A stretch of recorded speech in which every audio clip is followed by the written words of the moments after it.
Prosiding yang sama turut mendengar keterangan anggota polis warga orang asli atau dikenali sebagai Senoi Prak.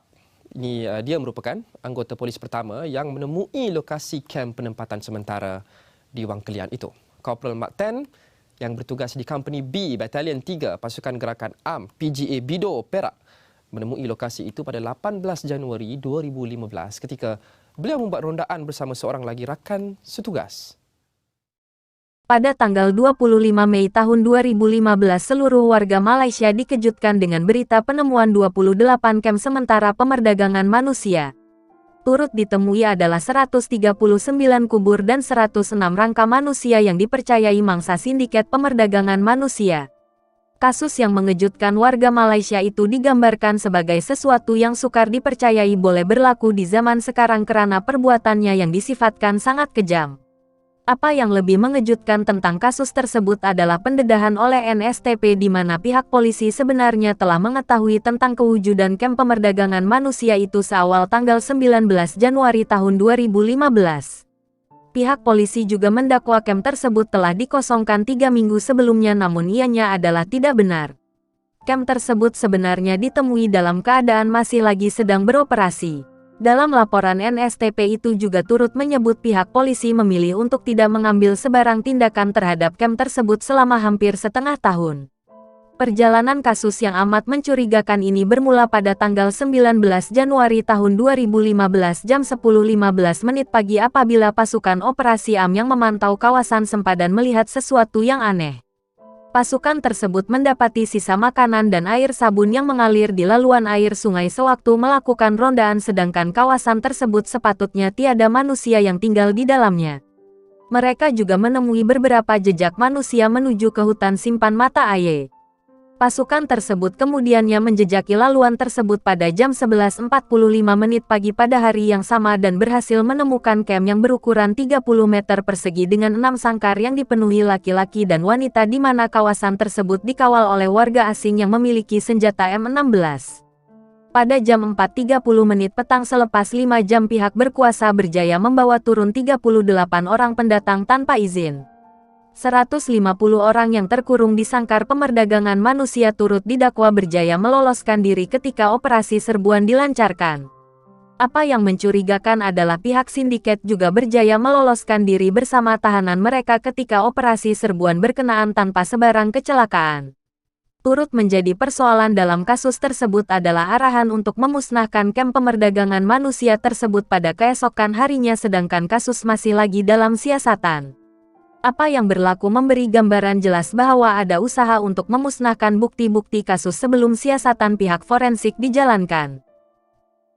Arahan memusnahkan kemah penempatan sementara yang ditemui di Wang Kelian, Perlis pada tahun 2015 bukan bermaksud untuk menghapuskan bukti. Itu kata bekas Timbalan Ketua Polis Perlis ACP Bersara Muhammad Zukir Muhammad Isa yang juga saksi ke-13 Suruhanjaya Siasatan Diraja RCI mengenai penemuan kem penempatan sementara dan kubur di Wang Kelian, Perlis. Jelasnya arahan itu bagi memastikan penempatan tersebut tidak boleh digunakan semula oleh pendatang tanpa izin parti pada masa akan datang.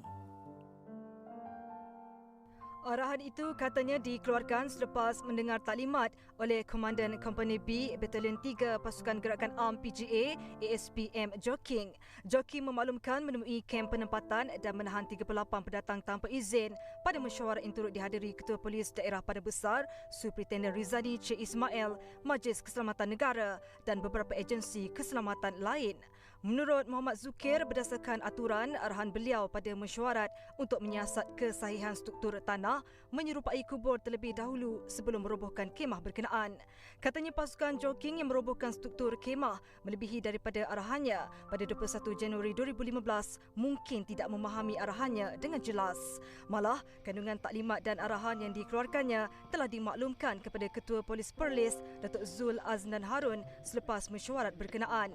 Ketika ditanya panel RCI sama ada wujud koordinasi antara pihak keselamatan dalam mengendalikan kes itu, Muhammad Zukir berkata pada peringkat awal tidak ada koordinasi yang baik antara polis, PGA dan agensi lain dalam menjalankan siasatan. Sementara itu, panel RCI memutuskan kredibiliti saksi kelima, Assistant Superintendent M. Joking Anthony disemak semula. Perkara itu diputuskan pengerusi RCI Tun Arifin Zakaria pada hari kelima prosiding RCI apabila diberitahu oleh saksi ke-14 Assistant Commissioner Wan Hamzah Wan Kadir bahawa Joking telah digantung kerja pada Mac tahun ini. Tun Arifin berkata penahanan saksi oleh Suruhanjaya Pencegahan Rasuah Malaysia SPRM berkaitan siasatan kes rasuah seperti diberitahu Wan Hamzah harus diberi perhatian dan status terkini siasatan perlu diketahui untuk menjustifikasikan kredibiliti saksi terbabit. Hujah itu turut dipersetujui Timbalan Pengerusi RCI Tan Sri Nuran Mai yang menyatakan semakan semula itu adalah penting kerana melibatkan soal kredibiliti saksi berkenaan. Wan Hamzah yang merupakan pegawai pemerintah Batalion 3 PGA Bidor Perak dalam prosiding RCI hari ini memaklumkan bahawa Joking pernah ditahan SPRM pada tahun 2015 berkaitan kes penyeludupan diesel, beras dan daun ketum.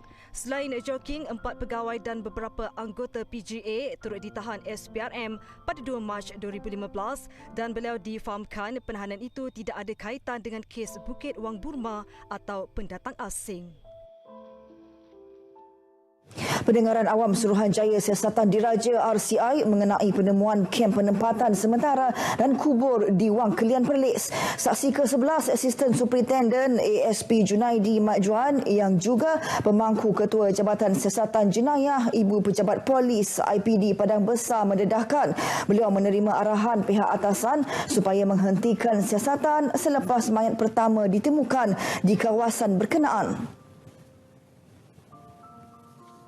Menurut ASP Junaidi, arahan itu dikeluarkan Ketua Polis Daerah Padang Besar Superintendent Rizani Cik Ismail selepas tinjauan dibuat di Kem Wang Burma bagi mengesahkan struktur kubur dan mayat pada 6 Mac 2015. Dalam tinjauan itu, pasukan forensik menggali sebuah kubur sedalam 1 kaki sebelum menjumpai mayat dalam kain kapan dan apabila dibuka, mayat itu didapati sudah mereput dan berbau. Menurut ASP Junaidi, mayat itu kemudiannya dikambur semula dan penandaan forensik dibuat terhadap lebih 30 struktur kubur. Laporan siasatan difailkan pada 8 Mac 2015 dan diserahkan kepada Polis Bukit Aman untuk tindakan selanjutnya. Sementara itu, saksi ke-12 Superintendent Rizani Cik Ismail dalam keterangannya mengesahkan arahan menghentikan siasatan dikeluarkan oleh Polis Bukit Aman ketika itu. Saya hanya memikirkan kematian kerana mati itu jauh lebih baik dari terus hidup. Sepanjang saya ditahan dalam kem pemerdagangan manusia di Wang Kelian itu saya dikurung seperti haiwan dan dikelilingi oleh kematian. Setiap hari 5 hingga 6 orang menemui ajal akibat penyakit atau dipukul dan ditembak. Kira-kira 5 hingga 6 orang pengawal yang berbahasa Thailand berjaga 24 jam sehari mengawasi 1.500 tahanan dengan bersenjatakan kayu, pisau, pistol dan senapang. Peristiwa yang disifatkan seperti neraka di dunia itu adalah peristiwa ngeri dan menyedihkan yang tidak dapat dilupakan. Ada di antara kanak-kanak yang dibunuh hanya karena keluarganya tidak mempunyai uang untuk membayar uang pembebasannya. Kedengaran teruskan wanita-wanita yang dirogol secara beramai-ramai oleh pengawal dan yang lebih malang ada antara wanita yang mengandung hasil perbuatan kejam itu. Ada juga bayi yang baru berusia beberapa bulan mati kelaparan selepas ibunya sakit serta gagal menghasilkan susu badan untuk anaknya itu. Tidak lama setelah anaknya mati, wanita itu turut menemui ajalnya. Sampai ke hari ini pihak berkuasa Malaysia dengan kerjasama pihak berkuasa Thailand telah menangkap dan mendakwa kira-kira lebih 70 individu yang dipercayai terlibat dengan kasus kem pemerdagangan manusia di Wang Kelian Perlis. Antara pelaku kasus kem pemerdagangan manusia yang telah ditangkap adalah bekas Jenderal Tentera Thailand dan dihukum penjara selama 27 tahun. Selain itu juga bekas Datuk Bandar sebuah daerah kecil di selatan wilayah Songkhla juga telah ditangkap dan dihukum penjara selama 78 tahun. Ahli perniagaan dan juga bekas ketua pentadbiran wilayah Satun Thailand turut dijatuhi hukuman penjara selama 75 tahun. Seorang laki-laki warga Thailand yang dipercayai turut terlibat dalam kasus kem pemerdagangan manusia di Wang Kelian juga ditahan pada 8 Maret lalu di Johor Bahru, Malaysia. Kasus yang sudah 8 tahun itu masih lagi tidak selesai sehingga kini. Apakah nasib mereka yang terkorban dalam kasus kem pemerdagangan manusia di Wang Kelian itu akan terbelah? Sehingga kini Malaysia masih lagi kekal pada tahap 3 Indeks Pemerdagangan Manusia di dalam laporan tahunan Jabatan Negara Amerika Syarikat berkenaan pemerdagangan manusia. Turut tersenarai dalam indeks tersebut adalah negara Vietnam, Kamboja, Brunei dan Makau. Kesemua mangsa korban kem pemerdagangan manusia di Wang Kelian telah dikebumikan di tanah perkuburan Hairiah Kampung Tualang di daerah Pokok Sena Kedah pada tanggal 22 Juni tahun 2015 secara berperingkat setelah proses bedah siasat selesai dijalankan.